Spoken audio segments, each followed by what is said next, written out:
Un jour, au beau milieu de la jungle orientale de Shurima, une cougar et ses petits découvrirent une petite fille. Elle était couverte de haillons, et ses pleurs résonnaient dans la jungle.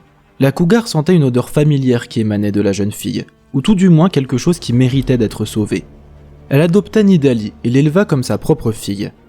Elle grandit en n'ayant aucun contact avec les humains, et fut élevée comme une fille de la forêt. Elle devint une chasseuse de talent, mais là où sa fratrie utilisait leurs crocs et leurs griffes, Nidalee tirait parti de son environnement, aussi bien de manière offensive que défensive. Parfois, Nidalee perdait le contrôle de son propre corps et se transformait en cougar. Quand elle était prise de fièvre délirante, il lui arrivait parfois de voir les silhouettes indistinctes de deux étrangers.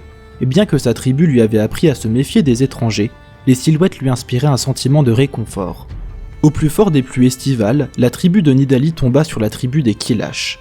La mère adoptive de Nidalee tenta de les repousser, mais elle périt sous les coups des Vastaya. Folle de rage, Nidalee sentait en elle l'esprit des fauves de la forêt, et elle se métamorphosa en cougar avant de terrasser l'un des Kilash, puis de reprendre forme humaine. Les autres Kilash grognèrent et sifflèrent, maudissant Nidalee avant de fuir le combat. Elle ne savait pas pourquoi, mais Nidalee était capable de comprendre partiellement les Kilash.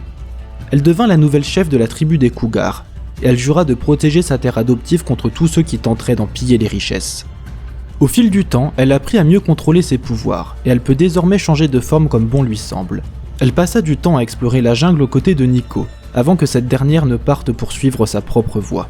Parfois, lors des rares moments de paix, Nidalee se surprend à réfléchir à ses origines, à sa rencontre avec les Kilash, et si elle aura un jour une réponse à toutes ces questions.